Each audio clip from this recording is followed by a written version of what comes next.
Très chers internautes, bonsoir et merci de nous rejoindre dans cette émission d'au cœur de l'actualité.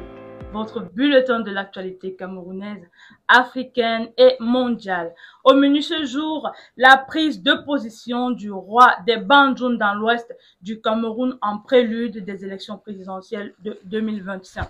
La lettre pastorale rendue publique de l'archevêque métropolitain de Douala au Congo avec les violences perpétrées contre la population de la part de l'Alliance AFC M23 qui continue malgré l'accord de principe de Doha sur le cessez-le-feu. Les mobilisations de masse retiennent notre attention en Côte d'Ivoire et au Tchad. Nous marquons un temps d'arrêt sur la rencontre entre le président tchadien et le président du Niger. Nous terminons cette édition par la rencontre à venir entre le président Donald Trump et le président Poutine. Pour l'analyse, le décryptage de cette actualité, nous sommes avec notre invité exclusif, un homme qu'on ne présente plus, le président Bandakani, qui nous fait encore l'honneur ce jour. Bonsoir, président. Bonsoir. Merci d'avoir une fois de plus disposé de votre temps pour enseigner, décrypter l'actualité camerounaise, africaine et surtout mondiale. J'ai pour profession combattant pour la libération de l'Afrique et du Cameroun. C'est mon travail.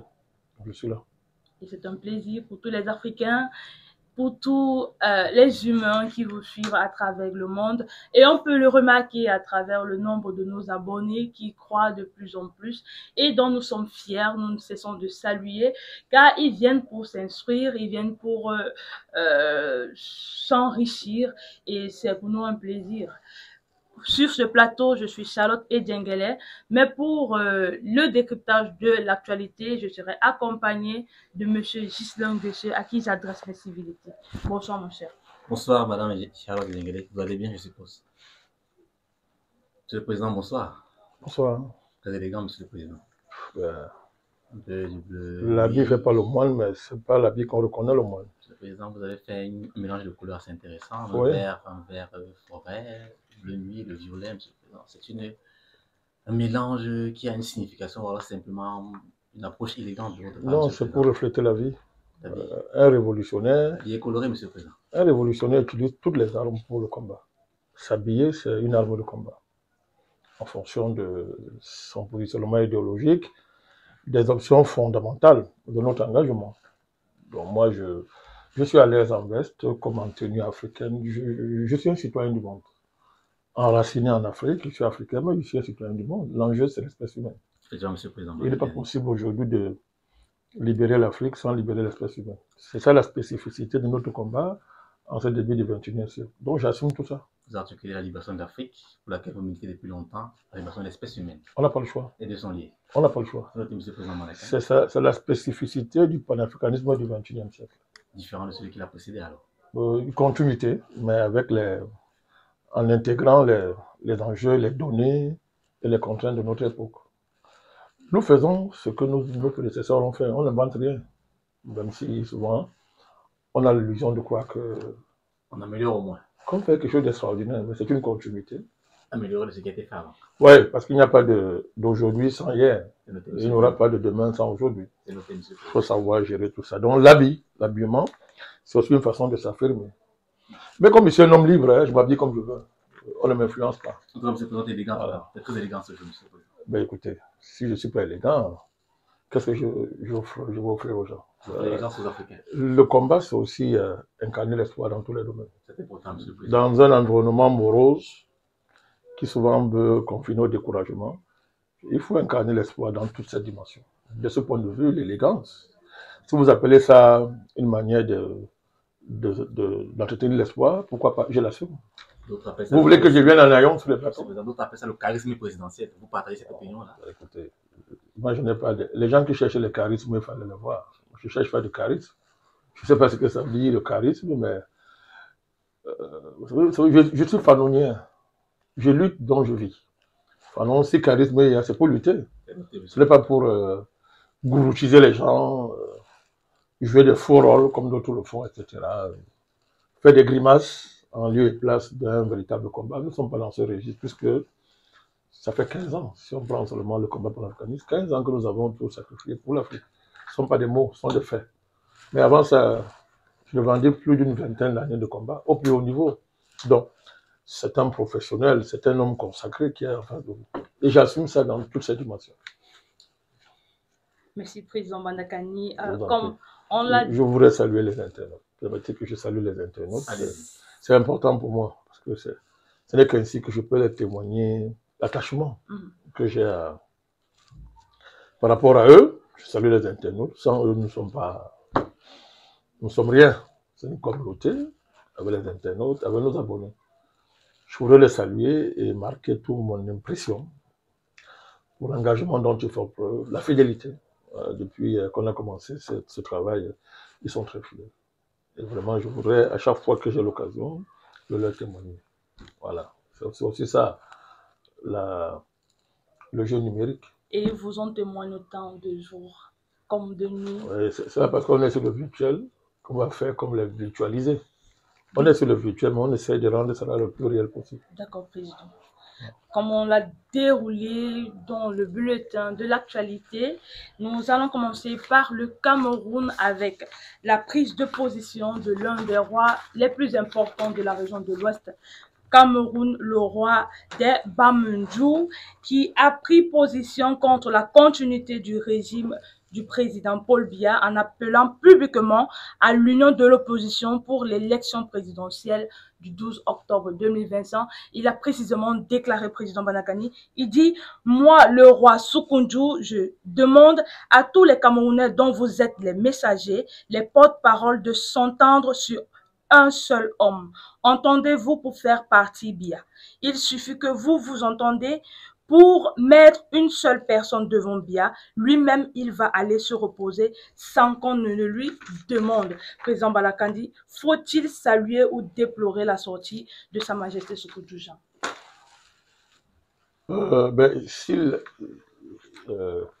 S'il prend position, c'est pour influencer l'opinion. D'accord, Président. D'une manière ou d'une autre. Donc, et de ce point de vue, nous sommes concernés directement par ces sorties, puisque on lui attribue une autorité morale traditionnelle qui est réelle. Il occupe des hautes fonctions traditionnelles dans notre pays. Il est une figure importante de notre paysage traditionnel. De ce point de vue, quand il parle, c'est pas par hasard, il sait très bien qu'il va influencer les gens, puisque des opposants en manque de perspective et de visibilité ont transformé la maison du roi Bamundjou en centre de meetings politiques et de rencontres politiques. Président Malakani, permettez-moi, qu'est-ce qui peut justifier ce défilé qu'on peut remarquer au sein de l'appareil politique camerounais? C'est un jeu. C'est un jeu parce que quand il n'y a pas d'enjeux électoraux, est-ce que vous les voyez aller chercher le roi Soukoudou? Il faut donc se demander même pourquoi lui-même il joue à ce jeu. Parce que ces gens ne le cherchent pas quand il n'y a pas de perspective électorale. Et M. Soukoudou, le roi Sa Majesté Soukoudou, donnons-lui le respect qu'il mérite, il est important seulement à la veille des chances électorales. On le cherche. Parce que ceux qui le cherchent ont besoin de son onction. Et lui aussi, il joue ce jeu de donneur d'onction. C'est ça le problème, il y a un jeu.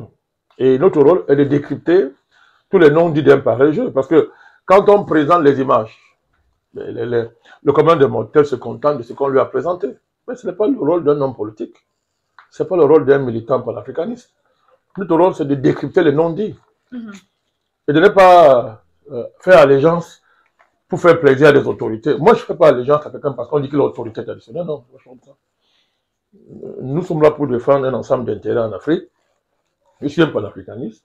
Je ne suis pas influencé par les autorités. Moi, j'analyse ce que font les autorités et nous prenons position en fonction de nos idéaux panafricanistes et de l'intérêt de notre pays. De ce point de vue, pour revenir à votre question, ce sont des hommes politiques en mal de visibilité, en manque de stratégie, perdus, qui pensent que aller rencontrer Sa Majesté Soukoudou leur donne de la crédibilité, constitue une stratégie et que sa parole a des vertus miraculeuses. C'est ça le problème. Et c'est là où, vous savez, au NMP, moi, je ne m'aligne jamais. Je ne revais pas les couleurs du temps. Nous, on sait où on va. On a des combats qui sont clairs. Et c'est ça qui nous détermine. Nous ne cherchons pas l'onction d'une quelconque autorité. Nous, on ne cherche pas ça. Moi, je n'ai pas d'autorité en dehors du vrai Dieu. Je ne respecte pas quand on dit autorité morale, porteur de soutane, porteur de vêtements traditionnels, etc. C'est-à-dire, c'est pas si... Un panafricaniste ne base pas sa démarche sur de telle légèreté. Donc, il est important de préciser ça. Donc, nous allons choquer les gens, puisque ces hommes politiques perdus croient qu'une photo, M. Sékou peut définir l'avenir du Cameroun. Donc, de prime abord, je voudrais rappeler que Sa Majesté a le droit d'avoir des positions politiques. Il peut dire, il a le droit d'avoir son opinion, et je serai le premier à me battre pour qu'on ne le lui interdise pas. Donc, il a le droit d'avoir ses positions politiques. Il a même le droit, je vous en prie, il a même le droit de soutenir les opposants. Je vais même loin. Il a le droit. Parce que le pouvoir en place aussi caporalise l'autorité traditionnelle pour le compte du président Biya. Justement, Président Balakani, permettez-moi, nous constatons justement que Sa Majesté Sékou n'est pas la première autorité traditionnelle à se positionner ou à se mettre dans ce sillage. On remarque ce phénomène dans plusieurs régions du Cameroun et on se demande comment comprendre cette politisation optimisée autour des autorités traditionnelles. Quel est le but de cette façon de fonctionner? À désacraliser, bon, je ne sais pas en quoi elle était sacrée auparavant, mais bon, à décentraliser ces institutions traditionnelles, à la détruire, à achever sa destruction qui a été programmée par le colon. Donc, c'est ça que moi je dénonce. Nous, on n'est pas d'accord avec ça. Et un panafricaniste conséquent ne conçoit pas que ceux qui représentent nos valeurs traditionnelles deviennent des auxiliaires de l'administration ou des garçons de course des autorités en place, ou bien de distributeurs automatiques d'onction pour hommes politiques égarés. Ce n'est pas le rôle de l'autorité traditionnelle, ce n'est pas le rôle. Ce n'est pas le rôle de l'institution traditionnelle.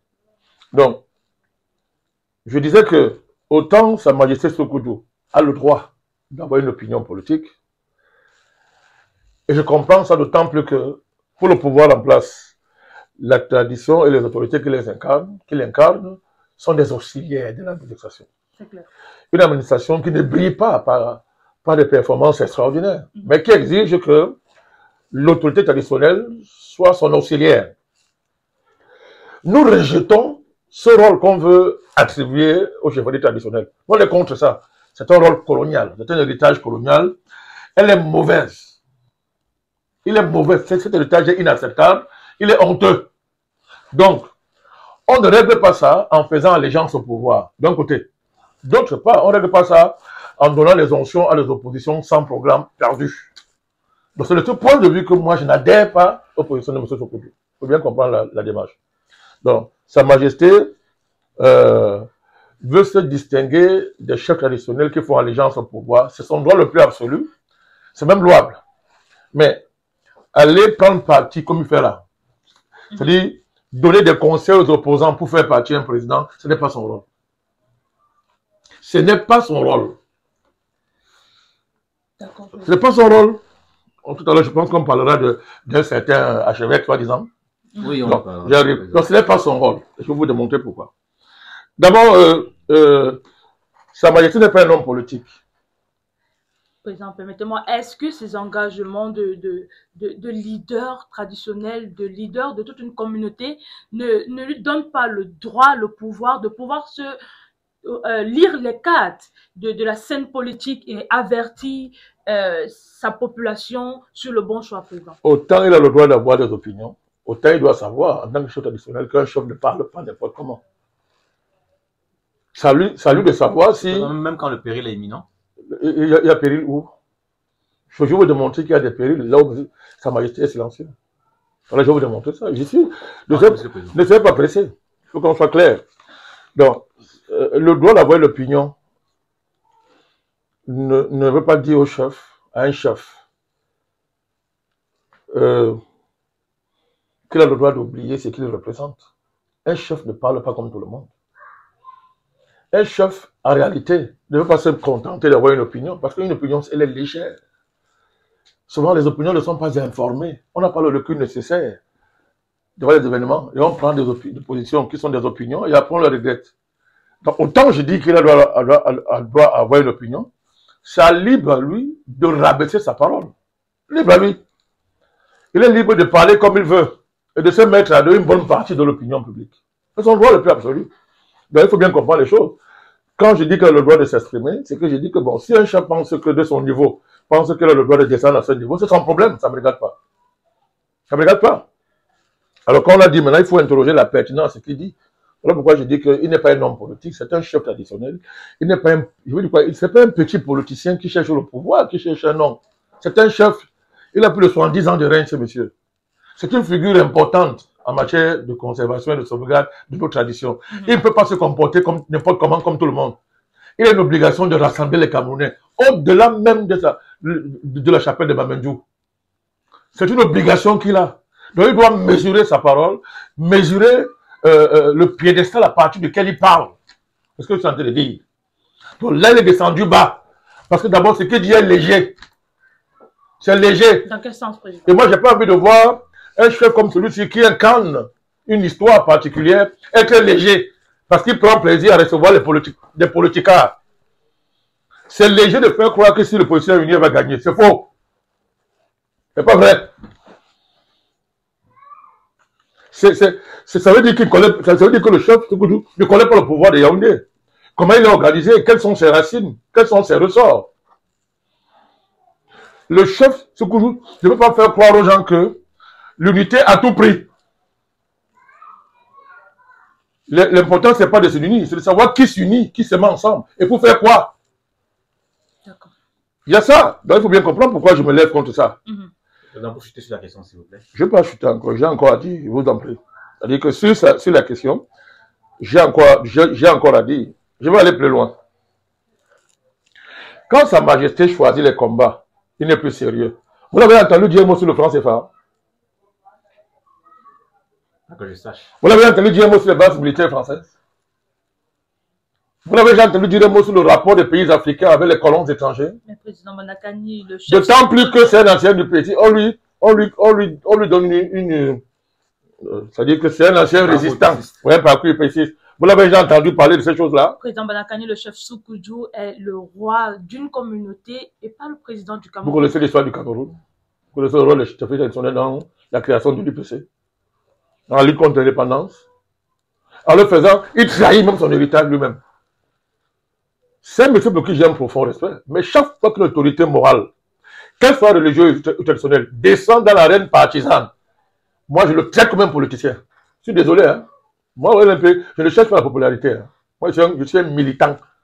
D'un certain niveau, chaque fois au Cameroun, qu'une autorité morale, religieuse, de quelque façon que ce soit, confession que ce soit, chaque fois que l'autorité traditionnelle, de quelque niveau que ce soit, l'amido ou n'importe quoi, descend dans l'arène partisane, je le traite comme un homme politique. M. Soukoudjou est un homme politique. Là, ce n'est pas Sa Majesté. Parce qu'il choisit les combats. Et le choix qu'il fait oriente quel côté il est. Il est dans le camp de ceux qui sont dans l'activisme primaire pour le compte de la France et de l'étranger. Parce que son silence sur le combat, sur le franc CFA, ce n'est pas le fait du hasard. Son silence sur tout ce que nous subissons de la part des impérialistes étrangers, ce n'est pas le fait du hasard, c'est un choix. Puisqu'ils vont voir très bien que quand il faut parler comme il parle là, il le fait sans état d'âme.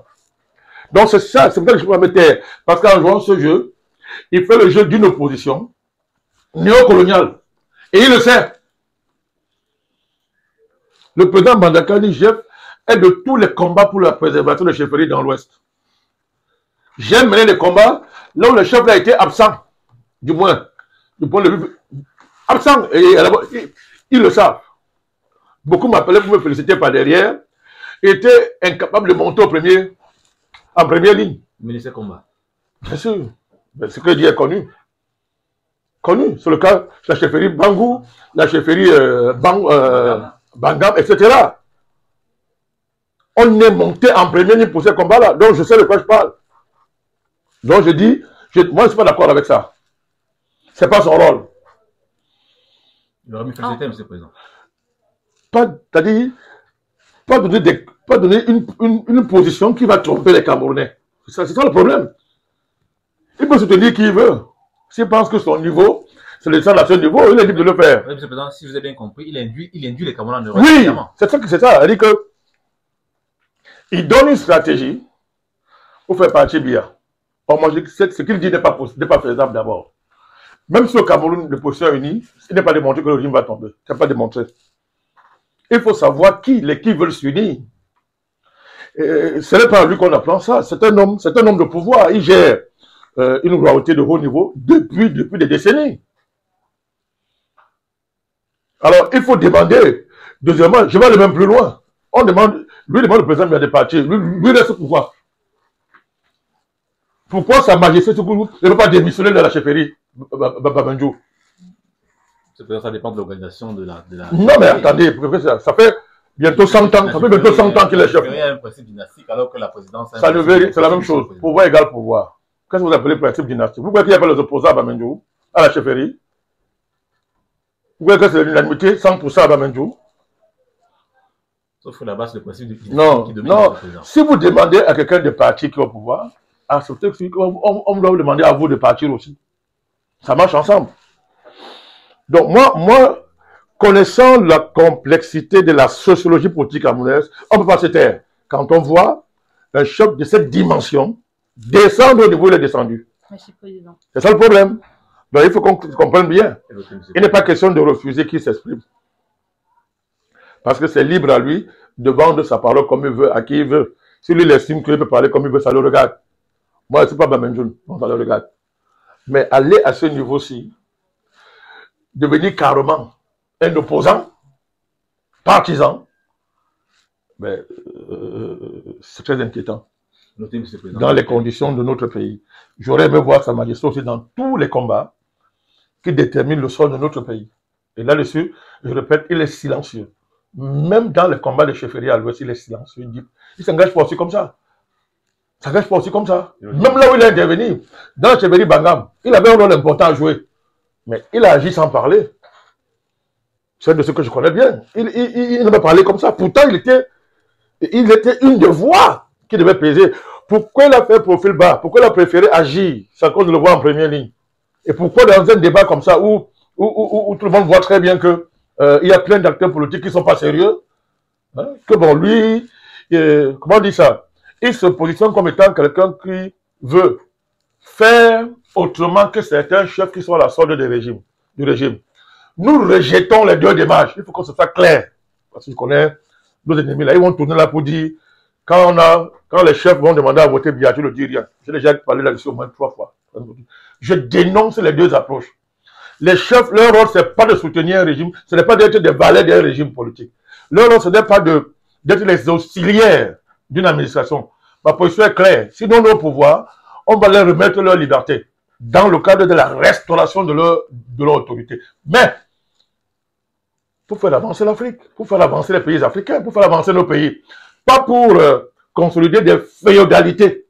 En quelques mots, pour chuter. Des féodalités désuètes. Attention, parce que là aussi, ce n'est pas à l'ordre du jour, mais une critique radicale de nos chefferies s'impose. Donc souvent, il faut que les gens balayent devant leur porte, avant de voir ce qu'il y a dans la porte de l'autre. On retient ça, président. Monsieur le président, vous avez parlé tout à l'heure des autorités morales, notamment traditionnelles ou religieuses, et nous allons de ce fait prendre en charge une sortie récente d'une autorité morale, cette fois religieuse. Il s'agit, vous le souvenez peut-être, de l'archevêque métropolitain de Douala, Monseigneur Samuel Cléda, qui a rendu public récemment une lettre pastorale sur le climat social au Cameroun à la veille de l'élection présidentielle de octobre 2025. Dans cette lettre, le prélat prend la peine de faire une sorte d'analyse concrète de la situation politique camerounaise et il dégage 9 mots qui, selon lui, sont les mots qui structurent de manière fondamentale le mal-être camerounais qui semble généralisé dans ses propos. Il parle notamment de la mauvaise gouvernance et de la corruption. Il parle de la démocratie dévoyée. Il parle de la pauvreté généralisée et le chômage, de l'immigration clandestine, de l'accès difficile à l'eau et à l'électricité, du délabrement du réseau routier, des gestion nébuleuse du pétrole camerounais, des injustices dans l'exploitation minière et enfin de la crise anglophone et dans l'extrême nord qui pouvait n'est pas encore réglé, monsieur le président. Il fait notamment une critique précise sur la situation politique et il dit, je le cite, Une démocratie qui ne respecte pas le choix du peuple souverain expose le pays à des périls. Il n'est pas moralement acceptable d'organiser des élections dont les résultats sont connus d'avance et décidés par une poignée d'individus. Il est moralement inacceptable que l'évaluation des candidats aux élections soit entourée de suspicions, de controverses et de manipulations politiques. Il conclut en disant, à la lumière des vertus évangéliques qui animent notre foi en Jésus-Christ, nous constatons tous que notre pays est malade dans tous les domaines. Les dirigeants actuels semblent ne plus savoir quoi faire. Et leur entêtement à conduire la gestion du pays encore est inquiétant. Monsieur le président Mandakani, est-ce que quand l'archevêque parle dans ce ton, dans une lettre pastorale, est-ce qu'il est dans son rôle de berger? Vous appelez qui berger? Monseigneur Cléda, archevêque de... Il est berger de qui? Des catholiques principalement, mais des chrétiens en général. Non, mettez-le à sa place. Quel chrétien en général? Il est berger des protestants. Vous connaissez combien de divisions il y a dans l'église catholique? Combien de divisions, même seulement, combien de divisions il y a seulement au sein de l'église catholique? Il y a des conservateurs, il y a des libéraux. Rien que les catholiques, il y a beaucoup de branches là-dedans. Hein. Vous connaissez Monseigneur Lefebvre? Il incarne une branche extrêmement traditionnelle dans l'église catholique. Il n'est pas le seul. Il y en a plein de courants chez les catholiques. Il est berger de quoi? C'est le problème qu'on a dans notre pays. C'est-à-dire que M. Cléda, c'est un young leader. Vous connaissez les young leaders? Vous dites qu'un prélat est un young leader. Vous connaissez les young leaders? C'était un groupe constitué par les puissances occidentales. Américains en particulier. Des leaders qu'on fabrique dans des antichambres, les plus noirs, et qu'on place à la tête des pays. La France a créé sa branche. Vous n'êtes pas au courant? La France a créé sa branche depuis le sommet de Montpellier. Elle est très active. Le projet est clair. C'est-à-dire, j'étais dans l'arène politique et sociale des pays africains, des espèces de young leaders, version francophone. Vous appelez quoi archevêque même ici chez vous? C'est quoi archevêque? C'est vous que ça impressionne. C'est un petit young leader de la France. Il est nommé par le pape. Il est nommé par qui? Et le pape c'est qui? Le pape c'est qui pour nous? Je suis un panafricaniste très engagé. Je ne cherche pas la popularité. Je veux plaire à personne. Le pape c'est qui pour moi? C'est l'autorité parmi tant d'autres. Le pape est important pour les catholiques. C'est lui qui va les conduire au ciel. C'est leur problème, ça ne me regarde pas. Mais qui ne se mêle pas des affaires politiques. C'est parce que le constat qu'il fait n'est pas un constat factuel. Factuel ne veut pas dire vrai. Et c'est ça qui montre qu'il est un petit berger. Qui verse dans la boue de la factualité. Même si on veut se fier à son majesté, il parle de Jésus, de foi à Jésus. Le Christ ne descendait pas aussi bas. Le Christ a brillé par l'attention céleste qu'il a accordée à des problèmes de fond essentiels. Il ne se contentait pas des mots. Il guérissait les gens en touchant la racine des problèmes. C'est ça qu'il a distingué. C'est pour ça qu'il a eu le problème avec les nationalistes à l'époque. Juif, vous voulez dire? Oui, juif à l'époque. Qui demandait pour lui que la priorité était de lutter contre Rome, l'Empire romain. Il a dit non, non, c'est pas ça. Il y a des problèmes plus profonds. Il n'est pas question de renverser un empire, parce que vous renversez un empire, il est aussitôt remplacé par un autre. C'est mécanique à la Hollande, il y a horreur de vie. Vous risquez de vous retrouver avec les mêmes problèmes, plus aggravés en plus. Plus aggravés, parce que vous vous êtes contenté des apparences. Jésus traitait le fond. Il parle de quelle vertu évangélique? Il parle de quelle vertu évangélique? Donc ça c'est la même chose tout à l'heure quand je vous parlais de Sa Majesté Sokoudou. C'est un peu la même logique. On masque le fait que l'Église catholique, version romaine, est un impérialisme. C'est une église, c'est une mission au service d'intérêts mondialistes dans lesquels les Africains ne se retrouvent pas. L'Église catholique est au cœur de tout ce qu'il y a de négatif dans le monde. On est dedans. Donc, pour me masquer ça, des fuites en avant comme celle-ci permettent de tromper les naïfs et de croire que M. Cléda peut incarner la vérité. Il est la voix des sans-voix. C'est un opposant, c'est un petit opposant néocolonial. Ça, c'est une posture de petit partisan, de pacotille, je précise. Donc, venir en 2020-25, nous parler de mauvaise gouvernance et de la corruption, de démocratie dévoyée, de la pauvreté généralisée et le chômage, de l'immigration clandestine, du délabrement du réseau routier, de l'accès difficile à l'eau et à l'électricité, de la gestion nébuleuse du pétrole, des injustices dans l'exploitation minière, les crises anglophones et sécuritaires dans l'extrême nord. C'est fait preuve de génie. C'est rappeler les faits aussi, le président. Ça ne demande aucune réflexion. Vous ramassez n'importe quel journal, vous suivez n'importe quel média, vous collectez, vous publiez ça. Et parce qu'on attend d'un certain archevêque qui veut donner les leçons. Et qui en plus se réclame de Jésus-Christ. C'est quoi ça? Il a dit quoi? Ça, c'est un discours d'un politicien qui a convoqué les médias et qui veut se faire voir. Ça n'a aucune profondeur. Qu'est-ce qu'il a dit? Dans tous ces mots-ci qu'il a cités, l'Église catholique est impliquée à un haut niveau. C'est-à-dire, au Cameroun, vous prenez la mauvaise gouvernance et la corruption, l'Église catholique est impliquée à fond. Vous voulez dire que l'Église catholique est complice de... Complice à fond. Je dis que de tous ces mots-ci, démocratie des voyous, ils sont dedans. Je lui ai demandé ici, qu'est-ce que l'Église catholique peut comprendre de la démocratie?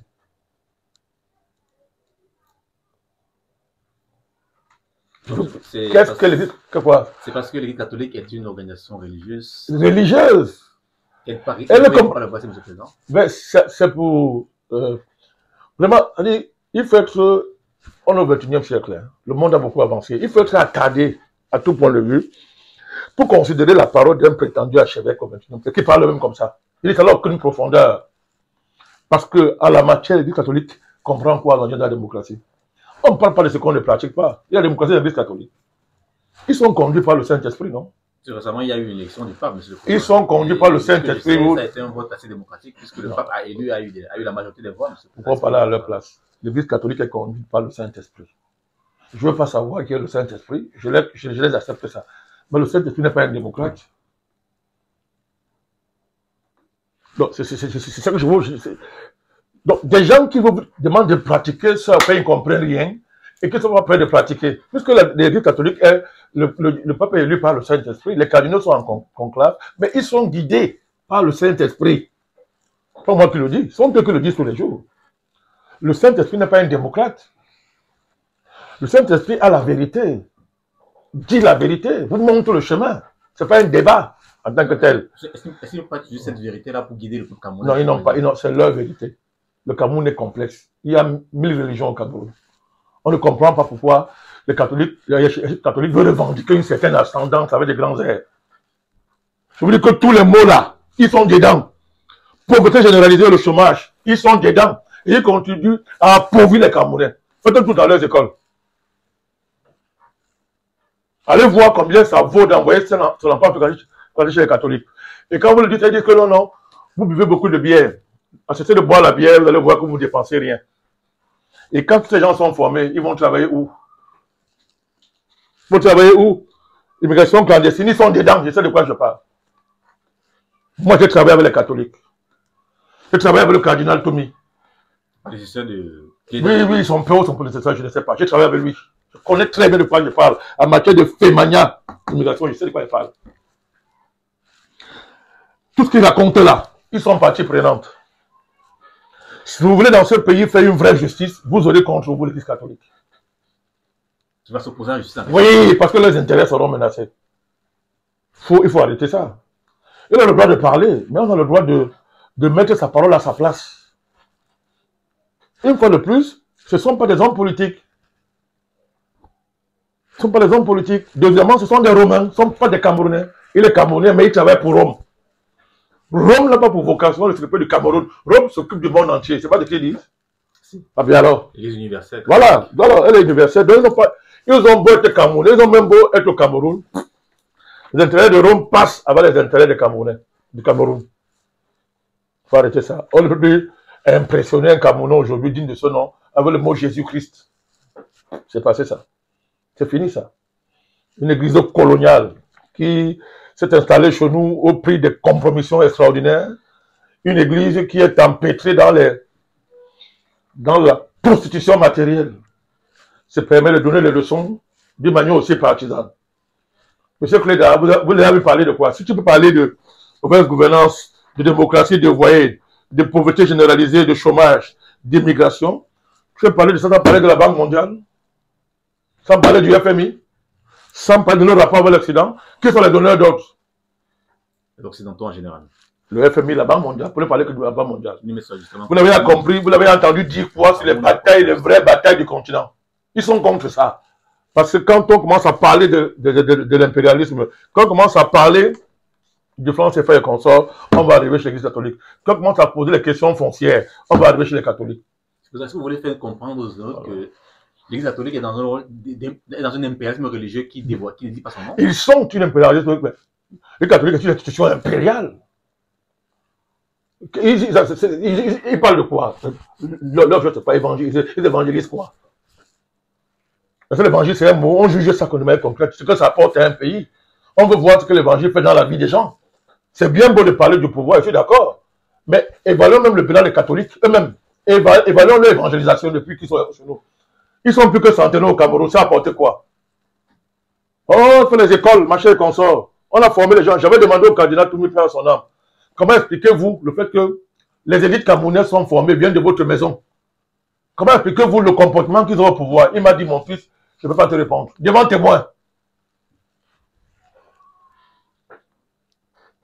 Et hormis ça, le cardinal, il a fait un discours encore c'était un séminaire où il a posé le problème du décalage entre le christianisme des élites, soi-disant, et leur pratique quand ils sont au pouvoir. Donc, je parle parler. Donc, qui compte d'abord à régler ça? Parce que la plupart de ces gens, ce sont leurs ouailles. Comment se fait-il que les gens sont formés dans les écoles catholiques, arrivés au pouvoir, ils sont pratiquement des démons? Le vrai débat, il est là, de questionner même l'institution catholique. Alors, sans cesse de convoquer Jésus, hein, sans rappeler qu'un des principes fondamentaux qu'il mettait devant, c'était que avant d'enlever la paille qui est dans l'œil de d'autrui, du voisin, enlève la poutre. Ils ont la poutre dans leurs yeux. Ils ne peuvent donc pas enlever la paille. Donc, ils enlèvent d'abord la poutre qui est dans leurs yeux. Ça, c'est l'intimidation ecclésiastique. C'est du terrorisme religieux. C'est ça. C'est-à-dire, vous voulez impressionner les gens au nom d'un magistère, je ne sais pas ce que ça veut dire. Il faut arrêter ça. Ce type de Jésus-là, ce type de christianisme-là, ça n'impressionne plus personne en Afrique. C'est dépassé. Et vous leur rattraper ça. Ce n'est pas en faisant ce genre de jeu-là. En faisant comme si, en nous ramassant les effets et en fermant les yeux sur la cause. Parce que quand on va interroger la cause, on va toucher l'institution catholique. J'aime toujours distinguer l'institution des fidèles. Je sais, c'est dur. C'est important de le faire, M. le Président. Non, quelle est la différence, M. le Président? C'est le changement. Non, ça change. L'homme que vous parlez est un ancien catholique. Donc, j'ai évolué. Je comprends très bien que les catholiques peuvent évoluer ou rester attachés à leur foi. Une chose est la foi des catholiques. Non, la différence est de taille. Hein. C'est qu'un Camerounais va chercher en termes de foi dans l'Église catholique n'a rien à voir avec les positions politiques d'un archevêque. N'a rien à voir. Ils n'ont pas les mêmes problèmes. Le catholique qui va chercher l'assistance devant la Vierge Marie. Le chrétien catholique qui va chercher à comprendre, qui va à la messe dans un rapport avec son Dieu auquel il croit. Ça n'a rien à voir avec les marchandages d'un évêque, d'un archevêque, avec les marchandages de la hiérarchie catholique au Cameroun. Ça n'a rien à voir. C'est un État. Et M. Cléda n'est qu'un représentant d'un État. Il est d'abord représentant de l'État du Vatican avant d'être Camerounais. Là, il est là, ça sous-tend là, là-bas pour servir Rome, avant le Cameroun. Donc, je suis de ceux qui pensent que moi, ça me révolte. Vraiment, il est temps que les Camerounais s'émancipent de ce type d'autorité. Tout en restant catholique. Hein. Je dis que ça n'a rien à voir. Enfin, moi, je respecte la foi des catholiques. C'est important que je le précise. Parce que c'est un sujet glissant. Et les gens ont peur des archevêques. Il paraît qu'ils maudissent les gens. Quand ils parlent de toi, Jésus va te tuer. Il paraît que quand tu es au pouvoir, les catholiques sont trop puissants quand il faut s'amuser. Je suis un upéciste. Nous connaissons à qui nous avons affaire. Ils étaient contre l'indépendance du Cameroun. Ils ont maudit les upécistes à l'époque. Ils n'ont jamais changé. Donc nous les connaissons. Notez, Monsieur le Président. Nous ne sommes pas impressionnés par les sorties d'un agent de Rome. Voilà. Qui est resté à Rome. Ce Cameroun, qui est resté à Rome. Notez, Monsieur le Président. Voilà. Nous allons quitter l'actualité au Cameroun pour faire un tour au Congo, président Bandakani. Et le 2 août 2025, l'État congolais a célébré la journée du génocide congolais en rendant hommage à des milliers de ses filles, de ses fils victimes des violences, massacres, déplacements forcés commis depuis la guerre du 2 août 1998.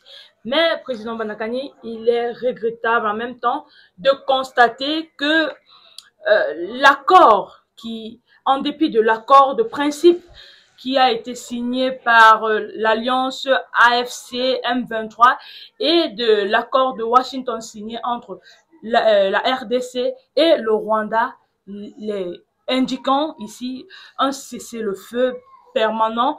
Les Congolais continuent de tomber sous les balles des combattants de l'AFC M23, Président Banakani. Qu'est-ce qui peut expliquer une telle violation flagrante de l'accord qui a été consenti par ces deux parties-là, qui a été consenti par l'alliance AFC M23 et le Congo, qui arrive aujourd'hui à briser cette alliance malgré les fermes principes auxquels ils avaient adhéré?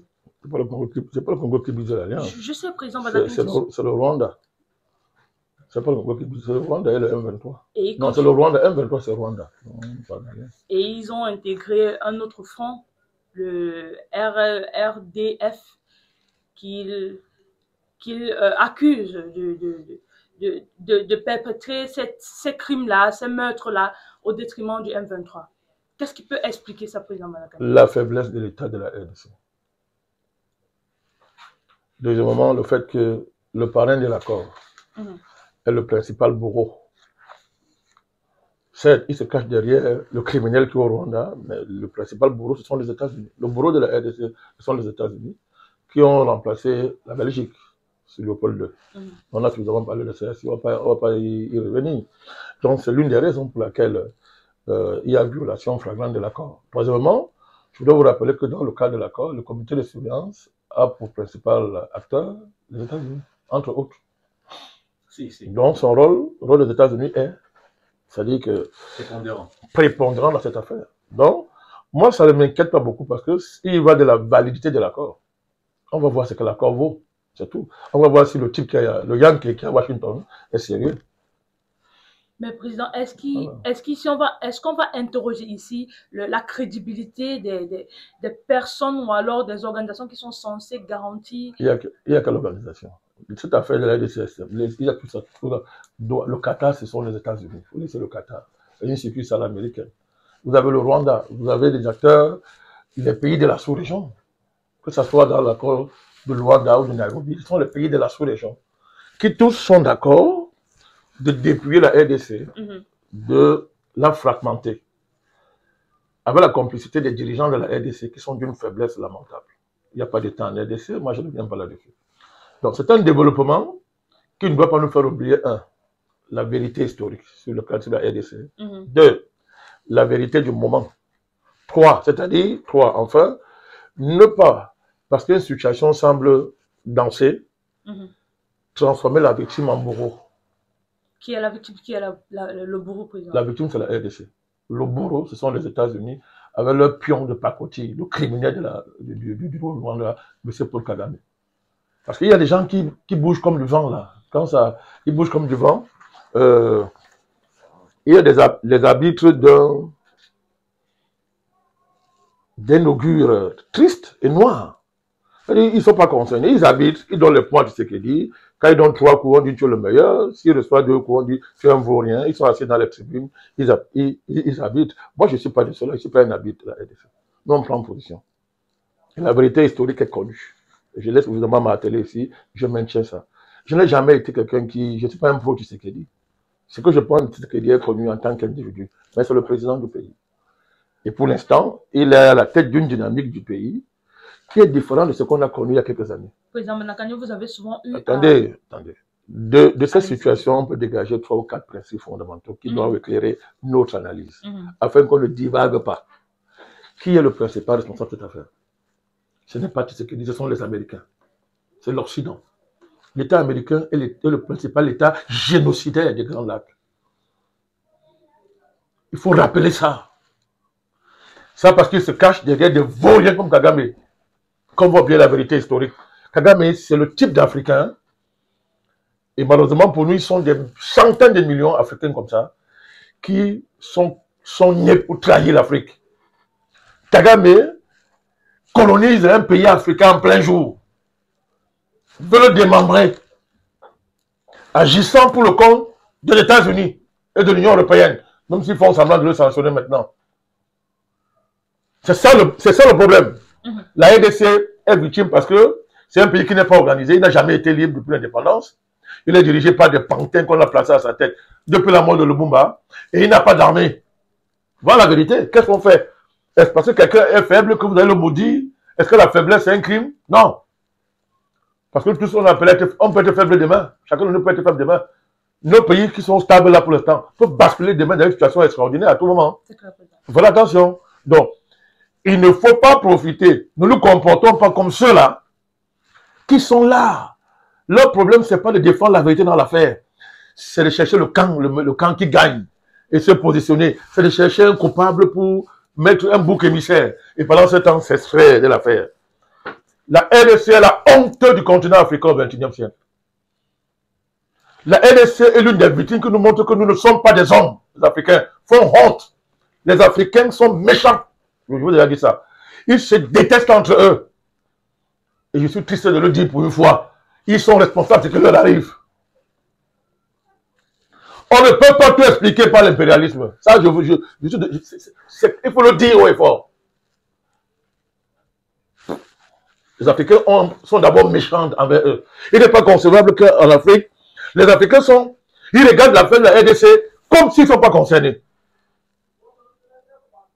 Le Sassou Nguesso, tous ces dirigeants mangent en RDC, pourvu que le pays soit dépecé.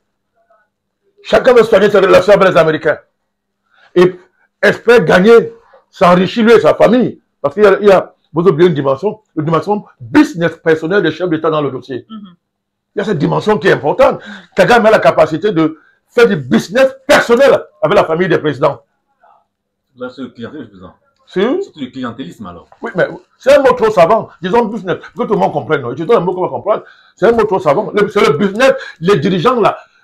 Vous savez, des dossiers comme la RDC permettent à des dirigeants de s'enrichir à titre personnel sans trace. Vous ne voyez pas ça? Il suffit d'oublier ton territoire la nuit, tu gagnes des milliards. C'est ce que fait M. Sassou Nguesso sur son travail. Même l'Angola joue ce jeu. Tous ces dirigeants. Le dirigeant du Kenya fait quoi? Ce petit voyou là, il fait quoi? William Ruto. Qu'est-ce qu'il fait? Chacun veut son carré. Chacun veut sa part. Et ils pensent que non. Quand la RDC va s'effondrer, ils ne seront pas à l'abri. Ça dit que les Africains sont terribles. C'est extraordinaire. Ils refusent de voir que si la RDC s'effondre, c'est tout l'Afrique centrale qui va brûler. On n'a même pas fini d'éteindre le feu en RCA, dans le Sahel, avec cette question des terroristes, que les Africains sont très à l'aise d'accompagner un criminel comme Kagame pour aller coloniser un pays voisin pour le compte de l'étranger.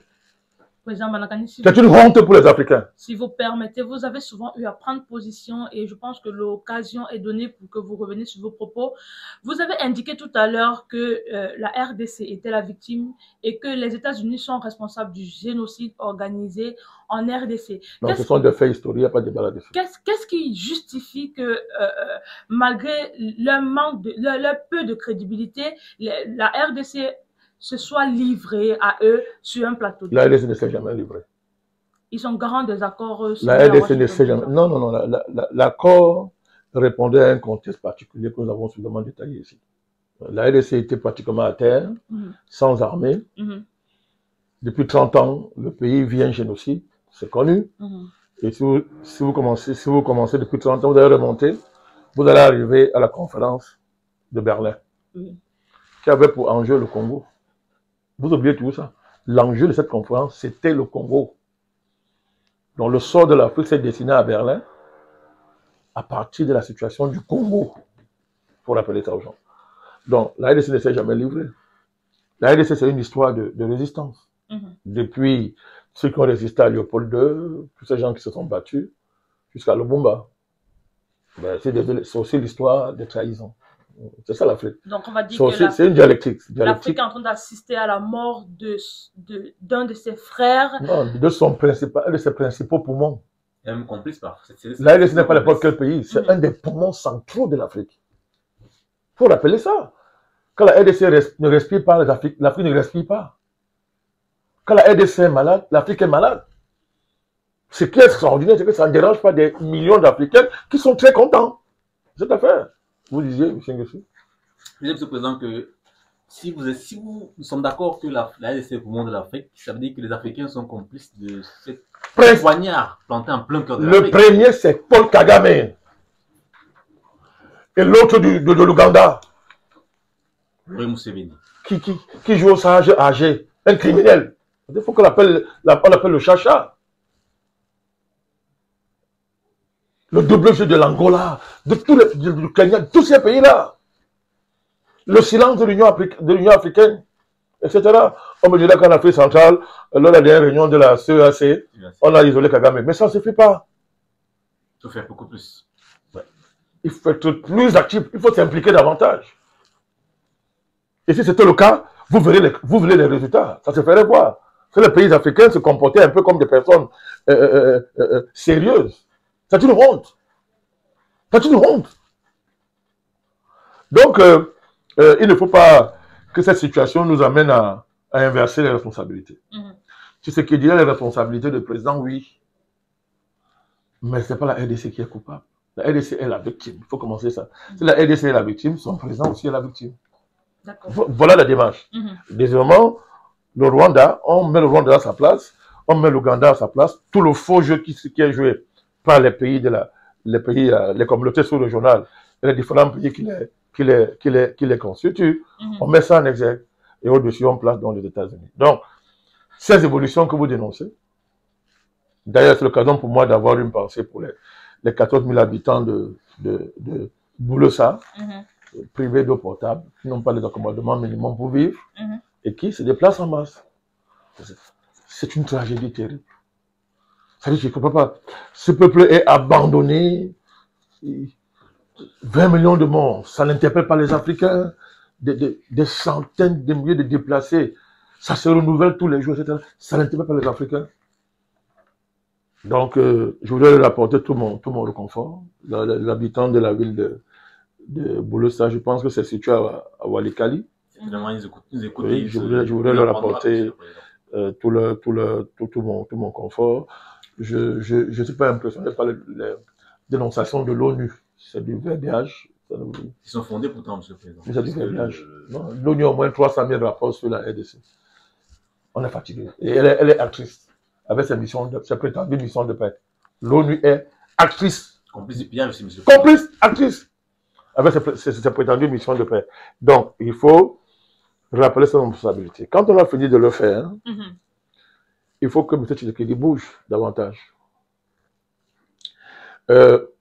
Qu'il le veuille ou pas, le rôle d'un président, ce n'est pas de se vanter d'être en réalité un valet. Parce que l'accord là, c'est quoi? L'accord, c'est que la RDC fait de M. Trump son Dieu. Mais ton Dieu là, il te montre que Trump, c'est un personnage. Il faut faire trop d'efforts pour ne pas utiliser les mots déplacés contre ce type. C'est le prototype même d'un Américain, des Yankees. Donc, tu sais ce qu'il dit, nous avons salué les efforts qui ont été faits pour arriver à ce niveau. Ça, on peut nous reprocher, ça, nous l'avons accompagné. Mais j'avais dit à l'époque quand l'accord est signé, comme ce n'est pas un accord explosif, la statut de Tshisekedi comme président sera déterminée par sa capacité à tirer les conséquences de l'application ou non de cet accord, je l'ai dit. Et là, les choses sont claires. Si M. Trump n'est pas en capacité de tenir sa parole, que M. Tshisekedi tire les conséquences. Sinon, il est président de quoi? Sinon, son rôle, c'est quoi? Un président, ça a des droits, mais ça a des devoirs. Ce que je dis là, c'est valable pour tous les présidents, en commençant par le président du Cameroun. On n'est pas seulement président pour dire qu'on est président. Il y a des devoirs et des responsabilités. Quand vous signez un accord avec des partenaires qui se fichent pas mal de son application, alors que dans les termes de l'accord, c'est clairement stipulé, vous tirez les conséquences. Et j'avais dit à l'époque... On prend l'accord, M. le Président. Non, à diversifier les partenariats. c'est ce qui dit devant ses responsabilités. Je l'avais dit. Bon, une des conditions pour lesquelles j'ai soutenu cet accord, j'ai estimé que c'était une avancée. Ça le demeure toujours d'ailleurs.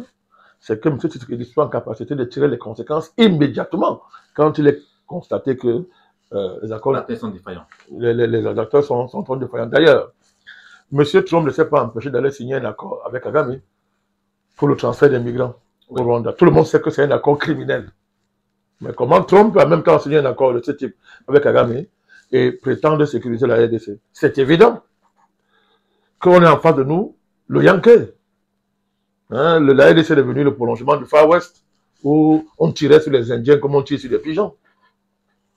Donc il faut que le président Tshisekedi tire les conséquences de cette affaire. Si les Américains ne sont pas partie prenante de l'affaire, mais qui tire les conséquences? Il faut diversifier les partenariats militaires. Il peut le faire. Il peut le faire.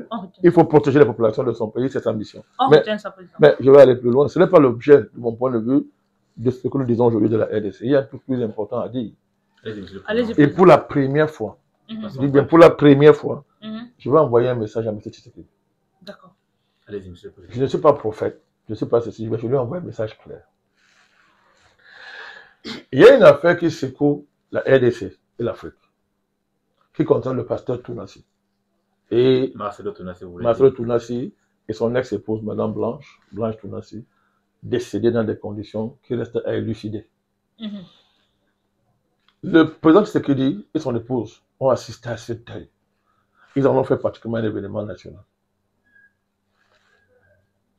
À l'heure actuelle, il y a beaucoup d'indices qui nous poussent à demander au président de faire la lumière de cette affaire. D'accord. C'est ça. Non, vous allez écoutez-moi très bien. Je suis très sérieux là. Je suis très sérieux. Je dis qu'il y a beaucoup d'indices. Mon rôle, ce n'est pas de faire la lumière, ce n'est pas notre rôle. Nous demandons à celui qui a le pouvoir de le faire, de le faire. Et celui qui a ce pouvoir, c'est le président Tshisekedi, au regard de l'implication qui a été la sienne dans le deuil. Durant les obsèques. C'était pratiquement un deuil national en RDC. Aujourd'hui, il y a beaucoup d'indices, vraiment factuels, qui exigent de la lumière, que la lumière soit faite dans cette affaire. Et moi, je dis au président Tshisekedi, cette affaire n'est pas ce que lui pense. Ils disent qu'ils sont des chrétiens, ils lisent la Bible. Qu'est-ce qu'on appelle dans la Bible la vigne de Naboth? La vigne de Naboth. Le roi, poussé par sa femme, s'est amusé à aller prendre cette vigne, la vigne du pauvre Naboth. Et c'était sa mort là-bas. Sa mort est venue de ça. Sa mort est venue de cette erreur. L'affaire de M. Tounassi et son ex-épouse risque d'engager la présidence du président Tshisekedi. C'est un message clair que je lui envoie. Hein. Si vous voyez, il n'écoute pas, mais je l'aurai averti. Il faut qu'il fasse la lumière de cette affaire. Nous apprenons que le président prie beaucoup, il croit aux forces divines, à la force de Dieu, c'est bien. Mais le Dieu n'est pas un Dieu d'injustice. S'il est avéré que Mme Blanche Tounassi n'est pas morte dans les conditions qu'on nous a présentées, la lumière doit être faite. Et j'ajoute que ce n'est pas une petite affaire. C'est une affaire qui est liée même au sort de son régime et de son sort personnel. Il faut faire attention. Ce n'est pas le christianisme franc-maçonnique qui peut délivrer un pays, comme la RDC.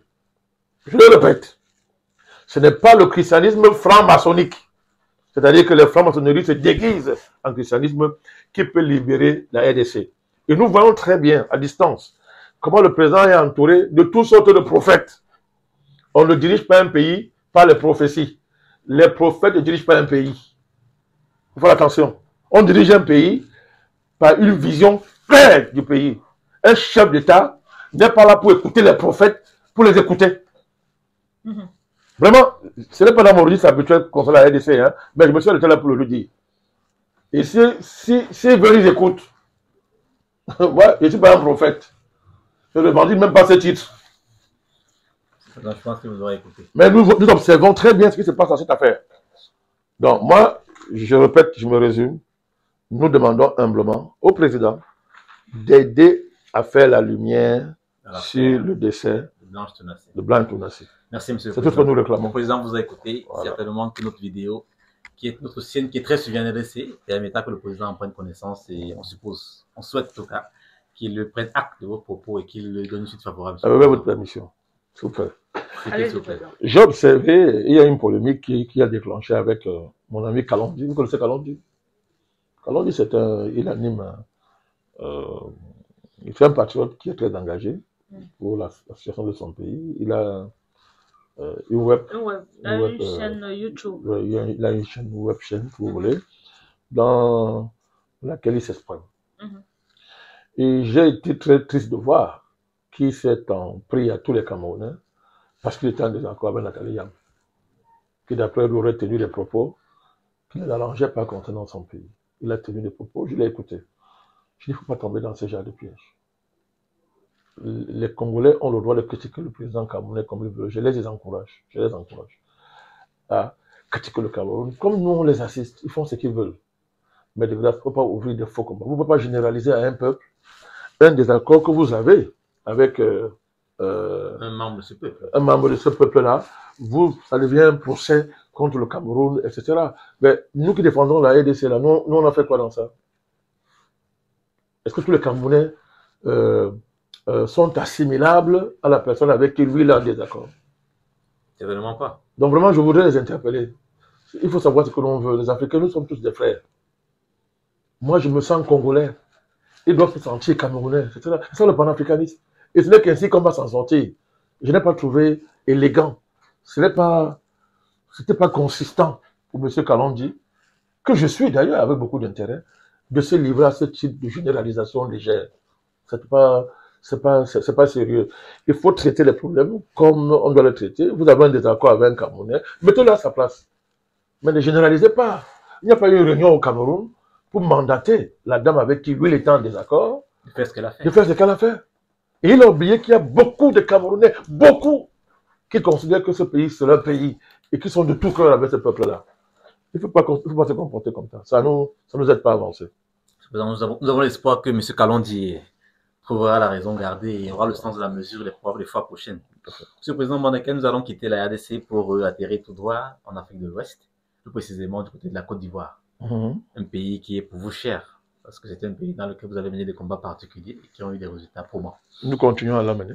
C'est important, Monsieur le Président Mbandakani. Monsieur le Président Mbandakani, le 9 août 2025, par milliers, pour ne pas dire par millions, les Ivoiriens sont sortis dans les rues à l'appel de l'opposition ivoirienne dans le cadre de la marche du Front commun.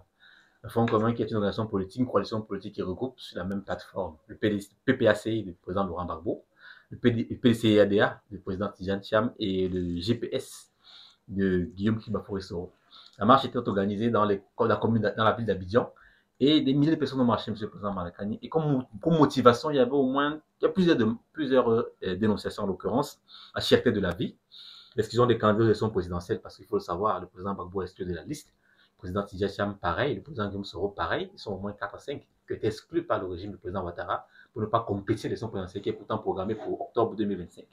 Évidemment, il y a aussi des déguerpissements abusifs qui ont été perpétrés en Côte d'Ivoire et qui ont fait subir et que les Ivoiriens ont subi dans leur chair. Il y avait aussi comme élément de motivation pour la marche l'exploitation des terres et des terrains acquis. Ensuite, la détention arbitraire des leaders politiques et civils et enfin, un non ferme au 4e mandat qui, selon les organisateurs, est anti-constitutionnel du président Alassane Ouattara. Monsieur le Président Mbandakani, cette marche a été un succès retentissant et les images que nous avons vues à travers les réseaux sociaux sont suffisamment éloquentes et démontrent le fait que les Ivoiriens sont mobilisés pour véritablement forcer le régime de Ouattara à se Monsieur le Président, est-ce que vous pensez que cette marche, pour le succès qu'elle a pu engranger, pourra réussir à forcer le régime du président Ouattara à accéder aux demandes qui ont été formulées par les marcheurs? Il faut plus que ça pour impressionner un agent de l'étranger, pour impressionner la plus grande catastrophe qui a frappé le continent africain depuis plus de 50 ans. On parle de qui, de Ouattara? Monsieur Ouattara. La plus grande catastrophe. C'est la plus grande catastrophe qui nous arrive. Il est celui qui typifie par excellence la trahison des millions et des millions d'Africains contre l'Afrique. Monsieur Ouattara, c'est une honte pour le continent africain. Il incarne ça. Il incarne ça. Tout cela de détestable en Afrique, c'est lui qui incarne ça. Donc, la marche est une très bonne chose. Je voudrais féliciter le peuple ivoirien pour cette démonstration de force. Dans un contexte extrêmement difficile comme celui de la Côte d'Ivoire, une telle manifestation entretient et suscite de l'espoir. Donc, je voudrais l'apprécier à sa juste mesure. Mais, il faut plus que ça pour impressionner la plus grande catastrophe qui a frappé le continent africain depuis 50 ans, M. Ouattara. Il faut arrêter les histoires. Ce n'est pas son 4e mandat qui est légal. M. Ouattara a eu quel mandat légal en Côte d'Ivoire? Faut être sérieux. Quel est le mandat de Ouattara en Côte d'Ivoire qui a été légal? Son vrai mandat a été légal. Il faut faire attention à amputer la mémoire nationale ivoirienne et africaine quant à la manière dont on récite la situation. M. Ouattara est celui qui signe le début du projet de recolonisation du continent africain. Son arrivée au pouvoir est la signature inaugurale du projet de recolonisation de l'Afrique. Il n'y a quelle illégalité dans un projet de recolonisation? Donc moi, je suis en désaccord avec ce genre de récit. M. Ouattara, son régime n'a aucune légalité. C'est un régime de fait. Un régime de fait. De fait, oui. C'est imposé aux Ivoiriens. Oui, c'est tout. Il n'y a pas de légalité. Ça parce que la colonisation avait une légalité. Est-ce que pour autant pouvoir accepter le fait colonial? Le cas Ouattara est spécifique en Afrique parce qu'il est celui qui inaugure l'ère de la recolonisation programmée du continent africain. Tous ceux qui en Afrique comparent M. Ouattara à un quelconque régime africain sont des criminels. Je dis bien tous ceux qui en Afrique tentent de comparer M. Ouattara, son régime, un régime africain, sont des criminels. Le régime avec lequel on peut le comparer, c'est celui de Paul Kagame. C'est la même famille, la famille des traîtres, qui tous, avec leur arrivée, inauguraient l'ère de la recolonisation du continent africain. Parce que je voudrais m'arrêter à ce niveau pour faire un peu de pédagogie. Les gens font comme s'ils découvrent qu'il y avait un projet de recolonisation. L'Occident, dès les années 90, a arrêté, dans leur lieu secret, la nécessité de recoloniser le continent africain. Pourquoi? Parce qu'ils ont constaté qu'il y a beaucoup d'avancées. Que malgré les pactes néocoloniaux, il y avait des avancées. Mais surtout, un capital démographique dangereux pour le Nord, qui se dépeuplait à cause de leurs options civilisationnelles. Le constat, il est clair. Les gens découvrent ça aujourd'hui parce que ça s'est un peu vulgarisé grâce au travail qu'on a fait. Mais depuis très longtemps, depuis les années 70, dans les documents secrets américains, la problématique du péril démographique est posée comme étant un enjeu de sécurité nationale. Document Kissinger. Oui, parce que maintenant tout le monde comprend ça. Nous, on a été les premiers à mettre ça sur la table. Depuis dans les années 70, même avant. Donc, regardez comment il est vieux, ce péril fondamental pour les Occidentaux, à savoir que l'Afrique croît au plan démographique, mais surtout, c'est la dividende démographique. Surtout, elle croît avec une population jeune. Oui, essentiellement jeune, Monsieur le Président. C'est le plus grand péril géopolitique pour les Occidentaux. C'est connu là, sauf si on ne sait pas de quoi on parle. C'est connu. Donc, pour ça, et pour autre raison, la décision de recoloniser le continent a été arrêtée par les Occidentaux. Kagame, les Museveni et consorts en sont des signatures originelles et en Afrique centrale, cette calamité qu'on appelle Ouattara. Donc, si on déconnecte tout ce qu'on fait de ces récits, on risque d'avoir de mauvais résultats. Donc, M. Ouattara n'est pas sens. On ne l'impressionne pas en mettant 3 millions de personnes dans la rue. Ça ne l'impressionne pas. Il faut beaucoup plus. Beaucoup plus. Il faut aller beaucoup plus, tout ça. Donc, mais je voudrais encourager, c'était une très bonne chose de le faire. Je suis de ceux qui, depuis 15 ans, annoncent la chute de M. Ouattara. Je ne sais pas si c'est de dire que la Côte d'Ivoire sera libérée d'une manière spectaculaire.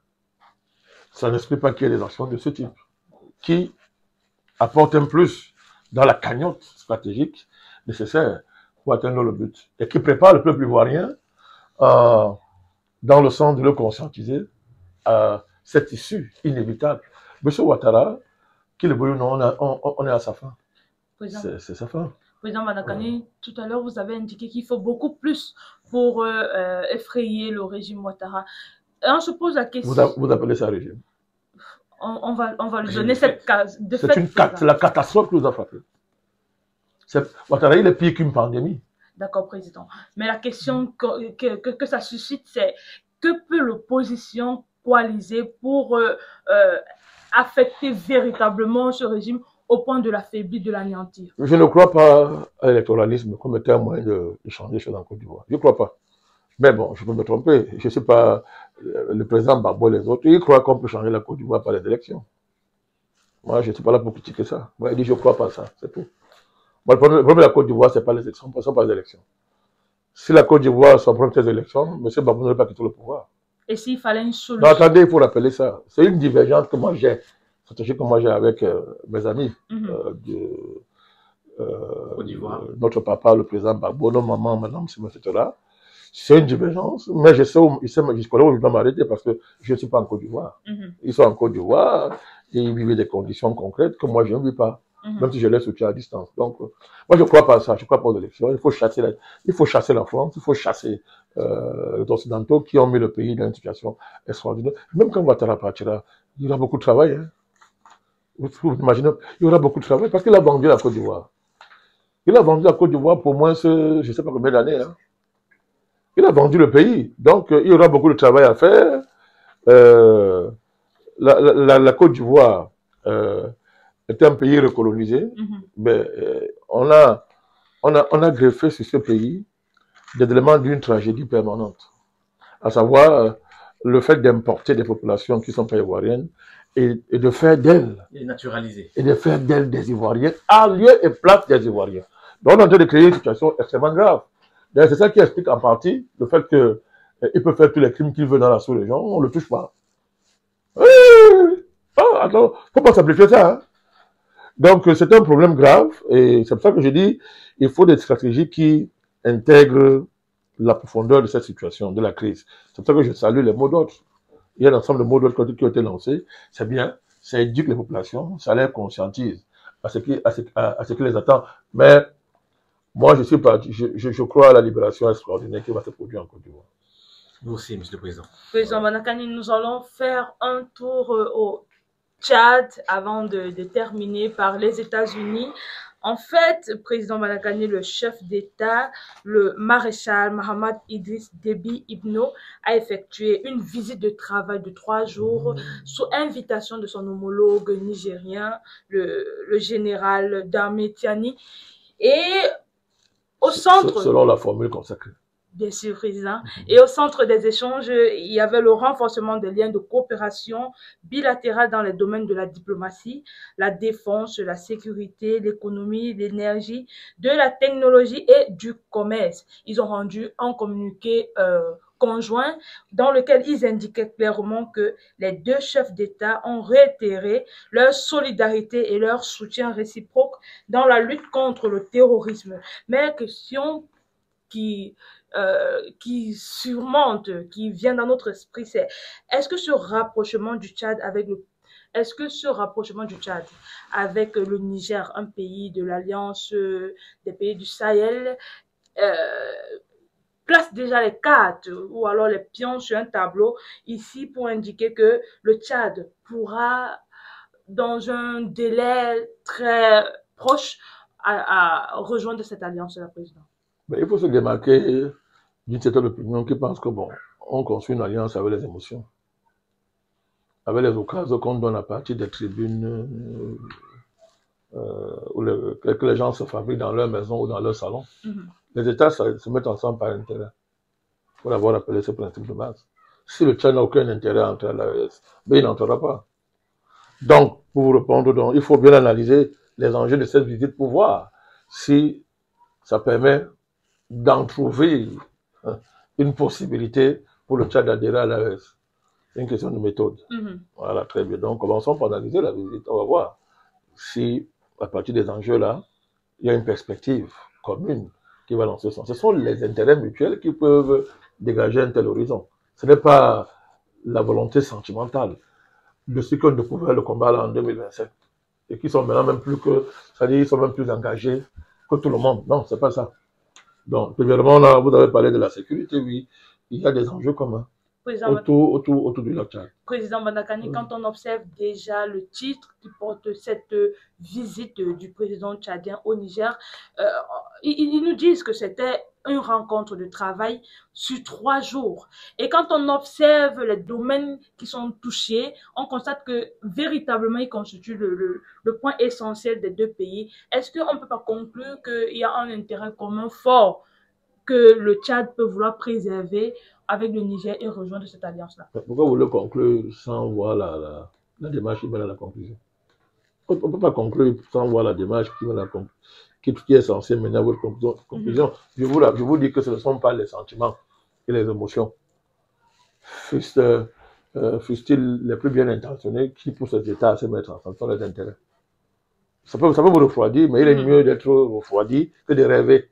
C'est clair, président. Voilà, donc on ne rêve pas ici. Voilà.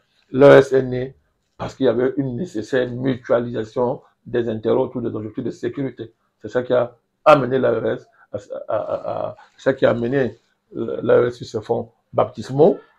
C'est parce qu'ils ont compris que seuls, on ne s'en sortira pas, ils sont mis ensemble. C'est ça l'AES. Donc, je répète encore, si le Tchad ne sent pas que son intérêt d'y adhérer, il ne va pas y adhérer. Si le Tchad estime que je perds plus à y adhérer, il ne va pas adhérer. Donc, il faut commencer à réfléchir comme ça. D'accord. Pour bien conclure, de ce point de vue, donc, je vous dis donc allons point par point. Comment? Et on verra donc si on peut arriver à cette conclusion. Comment vous analysez-vous, président mieux comme ça. Cette voilà. du président tchadien au Niger? C'est une approche rationnelle. C'est mieux que d'avoir des rêveries sentimentales. Donc, au niveau de la sécurité, on ne manque pas ça. Il y a des enjeux mutuels. La question du lac Tchad. Le président tchadien n'a pas cessé de dénoncer l'organisation de la guerre terroriste dans le lac Tchad par la France. Et de ce point de vue, même le Tchad est menacé par la présence des groupes terroristes dans cette région. Donc, il y a un intérêt mutuel. Et ils en ont parlé. Au point où il y a un groupe d'experts qui est mis en place pour créer les conditions juridiques, n'est-ce pas, de cette coopération militaire. Un point. C'est bon. Le deuxième point, c'est l'économie. Vous avez souligné. L'accroissement des échanges a été au cœur de cette visite-là. De renforcer la coopération de ces États au niveau de l'approvisionnement de N'Djamena en gasoil. C'est un intérêt concret. Ça, c'est concret. Surtout que le Niger a voilà. été embargo pendant ce temps. Clair, c'était concret. Donc, il y a un accord à ce niveau-là, c'est concret. Il y a la négociation pour la conclusion d'un accord douanier. Ça, c'est concret. Et l'intensification des discussions autour d'un projet de pipeline. Oui. Transfrontalier. Donc, transporter le pétrole nigérien à partir du Tchad. À partir du Tchad. Donc, ça, c'est intéressant, c'est rationnel, donc c'est concret. Ce sont des bons points en faveur de ce qui pourrait être plus qu'un rapprochement. Tout à l'heure, je vais démontrer si c'est possible. Il y a les enjeux numériques, renforcer l'interconnexion numérique entre les deux États. Ça aussi, c'est un intérêt très concret. C'est concret. Il y a la question de la route transsaharienne. Et enfin, il y a le méga projet énergétique de Salkadouna avec une capacité de 5000 MW. Donc, vous voyez qu'il y a là des projets d'envergure stratégique. C'est des projets qui vont générer des milliards en termes d'argent, mobiliser d'importantes ressources humaines, donc créer beaucoup d'emplois et ont une dimension stratégique pour les deux pays. Donc, ça devient intéressant. Alors, mais je vais aller maintenant plus loin pour vous démontrer que oui, il y a des perspectives de rapprochement profond et renforcé qui peuvent ouvrir une fenêtre pour le Tchad d'adhérer à l'AES de manière rationnelle. C'est-à-dire, le Tchad a lancé un plan de développement qui donne, je crois, Connexion Tchad 2030. Donc, le but est clair, moderniser le pays, c'est-à-dire le développer, le moderniser, transformer son économie. Bref, c'est la mode dans tous les pays africains. Tout ça. Le Tchad a lancé ça. Et quand vous regardez parmi les objectifs de ce plan 2030, il y a un enjeu majeur sur l'électricité. Le Tchad a décidé d'électrifier 90% de ses centres urbains à hauteur de 90% et de porter l'électrification de tout le pays à hauteur de 60%, ville comme campagne. Or, au Niger, on vient de signer des accords avec la Russie pour l'énergie nucléaire. à usage civil. Vous savez qu'un des enjeux, c'est d'électrifier tous ces pays-là. Feu Maréchal Déby, c'était un des enjeux majeurs du mandat qu'il voulait prendre et des transformations radicales qu'il voulait imprimer à la diplomatie de son pays. Et à l'époque, déjà, le Maréchal pensait l'électrification de tout le Sahel. C'est une des raisons pour lesquelles il a été assassiné. Donc vous voyez très bien que là, ça commence à devenir très sérieux. Si le Tchad comprend que, si les deux pays comprennent la nécessité de créer un marché de l'électricité autour de la question des centrales nucléaires, ça crée les conditions objectives pour un rapprochement et pour la nécessité pour le Tchad de franchir le pas pour entrer à l'AES. Ça devient intéressant. Le Tchad gagne. L'AES gagne. Donc, c'est comme ça qu'il faut réfléchir. Pas réfléchir à partir des rêveries, des arbitres qui ont découvert leur métier sur le tard, qui sont assis dans des leçons à partir de leur maison, de leur salon de coiffure. Monsieur le Président. Donc, c'est possible. D'ailleurs, le président du Tchad a si bien dit quand il est arrivé, je crois que vous avez écouté, il a dit, nous ne venons pas juger, nous sommes un État, nous ne venons pas juger. Nous venons tendre la main. Nous venons écouter. Parce que nous, on sait ce que veut dire pour un État de défendre son intégrité. Je pense que ce discours-là, à lui seul, c'est tout un programme, puisqu'il prend le contre-pied de tout ce qui a été entendu jusqu'à là, mais surtout, il prend le contre-pied de la démarche du petit voyou de l'Élysée. Donc, il y a un ensemble de choses qui se mettent en place, mais prions pour que ces projets-ci soient menés à bon port.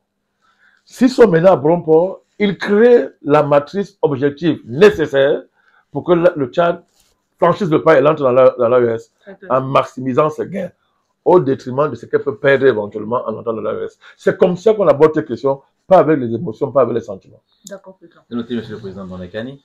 Le président Mondekani, le 15 août 2025, il y a un événement qui se prépare. Hein, et le monde entier est déjà totalement focalisé, pour ne pas dire focus, sur cet événement-là. Il s'agit évidemment de la rencontre prévue en Alaska entre les présidents de la Fédération de Russie, son Excellence Vladimir Poutine, et ceux des États-Unis, son Excellence Donald Trump, Monsieur le Président Mondekani. Une rencontre au sommet qui sera la première. Parce que, évidemment, les Européens qui sont de fait exclus de la rencontre en question ne prennent pas de manière assez sportive ou fair-play. Ils sont pour la plupart totalement échaudés, totalement courroucés de ce qui n'a pas été invité. Et le président Zelensky, lui aussi, aurait bien voulu de la partie, mais ce n'est pas le cas. Et le président Donald Trump a donné récemment une conférence de presse dans laquelle il a clairement indiqué que lors de cette rencontre avec Poutine, évidemment, ils parleront de la situation en Ukraine. Et là, vraiment, éventualiser la possibilité pour procéder à un échange de territoire entre l'Ukraine et les États-Unis et la Russie sans la présence de l'Ukraine. C'est le président Mondekani. Donald Trump récemment avait donné à la Russie 50 jours pour mettre fin à la guerre en Ukraine. Après, il a révélé des délais à baisse à 12 jours. Et maintenant, il se rencontre. Monsieur le président Mondekani, est-ce que vous pensez que cette rencontre qui est prévue du 15 août en Alaska pourra permettre de déboucher non seulement à la solution pertinente à la crise en Ukraine, mais aussi éventuellement à un nouvel ordre mondial, essentiellement passé des puissances nucléaires? Rappelons que la Russie et les États-Unis sont les deux puissances nucléaires dans le monde, monsieur le président Mondekani. Mon cher Nguessu, pour nous, la perspective fondamentale qui nous permet d'aborder ces évolutions, c'est un point de vue panafricaniste. Ça fait 15 ans que le NMP annonce la chute de l'Occident. La spécialité du NMP même, c'est d'annoncer la chute de l'Occident. Pas seulement de l'annoncer, d'avoir quelles les conditions pour cette chute. Elle est devant nous, irréversible. Le vrai débat, c'est de voir comment on peut évaluer de manière graduelle, les évolutions de cette chute. C'est très important. Donc voilà le point de vue à partir duquel moi, analyse ça. La rencontre, raison. Oui, je ne suis pas un excité, une fois de plus, qui regarde un spectacle et ses émotions sont flattées et qui rit. Parce que les Africains leur travail, c'est de rire. Sourire plus ou moins. Sourire, danser, balancer leur fête sur Internet. C'est la bonne humeur, monsieur le président. Ça met des gens de bonne humeur. La bonne humeur ne prime pas sur la survie d'un peuple. C'est la bonne humeur n'est pas au service de la survie. Il faut arrêter d'avoir la bonne humeur. Nous ne sommes pas des singes. Donc de ce point de vue, nous sommes en phase d'une accélération factuelle de la réalité de la chute de l'Occident. Donald Trump est la caricature de cette chute. Il vous dit une chose le matin, à midi, il a changé, à 15 h il dit autre chose, avant 20 h du soir, il a dit 15 choses, leur contraire à la fois. Le Premier ministre français avait clairement dit que Donald Trump avait ce qu'il appelle la stratégie du fou, c'est-à-dire celui, n'est-ce pas, entre guillemets, qui joue les versatiles, mais qui, au finish, finit par obtenir ce qu'il veut. Non, là, il n'a rien obtenu. Pour l'instant, M. le Président. Non, c'est les Européens qui obtiennent les choses, parce que les Européens sont des vassaux, des colonies. L'Europe, c'est une colonie américaine. Donc, chaque fois que l'Amérique est battue à l'étranger, elle va se refaire une santé en Europe. Donc, à ce niveau, mais hormis ça, avec la Chine, la défaite, elle est là, ça se voit. Même les Indiens, l'autre jour, on dit, va te faire balader, dégage, nous n'impressionnons pas ici. Donc, l'échec est total. L'échec est total de la part de M. Donald Trump. Donc, je disais que la caricature de cette chute graduelle de l'Occident et des États-Unis en particulier, à travers le reflet de sa versatilité sauvage. C'est quand même inconcevable qu'un président, avant la fin d'une journée, ait dit 15 choses et le contraire à la fois. Sa parole n'est plus crédible. On a vu son agitation militaire, etc., vous déployez votre ascendant militaire, après vous reculez, etc. Mais le monde entier vous regarde, vous n'êtes plus crédible. Mais tout ça, ça traduit une seule chose. C'est terminé. L'Occident, c'est terminé. Et là, ça se manifeste d'une manière brutale. Cette rencontre le manifeste de manière brutale. Soyons plus concrets. On sort d'une ère presque six-centenaire, où l'Occident a dominé le monde. Dominer le monde voulait dire dominer l'imaginaire mondial, organiser les récits, les élaborer, les partager, être au centre de l'économie mondiale, en tirer les profits, dominer culturellement le monde, etc. C'est fini. Ils sont plus le centre du monde, c'est un fait. Point de vue économique, ils courent après l'économie mondiale, ça se voit. D'ailleurs, les options économiques de Donald Trump le disent clairement. L'histoire des hausses des tarifs douaniers, voilà, qui revient là, ça montre qu'ils sont plus forts dans la compétition internationale. Chaque fois que l'Occident n'est pas en capacité de faire face à la concurrence internationale, elle est protectionniste. Ils sont protectionnistes, surtout les Américains. Ils sont libre-échangistes quand ils sont forts, protectionnistes quand ils sont faibles. Le but de Donald Trump l'incarne. Sa politique économique, l'Amérique est faible. Elle n'arrive plus à faire le pas. La Chine, la Russie. Le déficit américain est important, ce président. Il veut rattraper son endettement, le déficit. Le dollar est désormais une fausse monnaie, gonflée artificiellement, dont les jours sont comptés. C'est clair. C'est ce que reflète le déficit et la dette américaine. Vous l'avez bien dit. Les gesticulations de Donald Trump en matière de hausse des douanes vont créer une illusion. Mais la réalité, c'est ce qu'on appelle dans le jargon la chute tendancielle est irréversible. Du point de vue de la civilisation, les valeurs chrétiennes qui ont fondé leur ressort sont complètement discréditées. Ils ont renoncé pour la plupart. Je ne sais pas si les autres chrétiens jouent, mais concédons leur. Ils ont complètement discrédité. Ils sont plus crédibles dans le monde. Là où ils étaient vus comme étant la lumière, sont désormais considérés comme les ténèbres même par essence. Là où ils avaient des valeurs, on conçoit aujourd'hui qu'ils n'ont jamais. Ce sont des sauvages. C'est ça Gaza, c'est ça ce qu'on voit avec eux. C'est que les Américains. Le monde entier conclut aujourd'hui que l'Amérique est dirigée par des sauvages. Et même le peuple américain, c'est sujet à caution. Si on peut dire ça comme ça. Donc, vous voulez dire que l'Amérique ne séduit plus maintenant? Comment? Vous voulez dire que l'Amérique ne séduit plus en tant que civilisation? Ça peut séduire qui encore? Même les Américains ne sont plus séduits par leur civilisation. C'est mieux que ça doit être séduit. Ils se bourrent tous de drogue, de tout ça pour survivre. Nous avons tous aimé les jeans, monsieur le président. Comment? Nous avons tous aimé les jeans, porter les jeans, voir les films de Hollywood. Mais si vous considérez que le jean est américain, vous n'avez rien compris. Parce que pour dire qu'une chose est américaine, il faut qu'elle soit produite à 100% dans tous ses aspects américains. Mais ça ne sert à rien de voler ailleurs des choses, les assembler chez vous, ou bien assembler ailleurs et aller vendre. Oui, c'est assimilable à la culture, mais ça c'est pour des opinions qui ne sont pas averties. L'Amérique, c'est le temple du capitalisme, dans le temple du vol, de la prédation, de la destruction des autres nations. C'est un État terroriste. Il ne faut pas avoir des gants pour dire ces choses-là. Donc, le déclin est évident. Ça se voit en termes de production annuelle d'ingénieurs. L'Iran est en train de passer les États-Unis. L'Iran sous sanction. Ah oui, oui. L'Iran sous sanction américaine.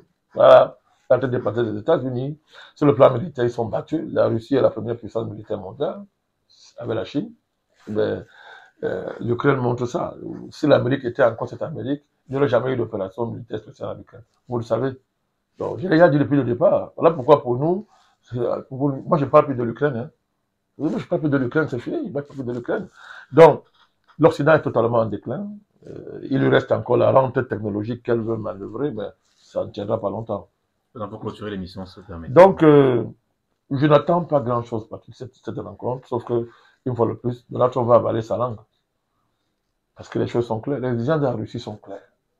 Alors, nous parlons de la Russie, c'est pratiquement plus de 20% du territoire ukrainien. Déjà conquis. Bien qu'au mois de juillet, c'est près de 576 km² de conquis. Bien qu'au mois de juin. Ça vous parler de quoi? Donald Trump peut venir bavarder là, mais ça ne vaut rien. Si ça continue comme ça, la Russie va...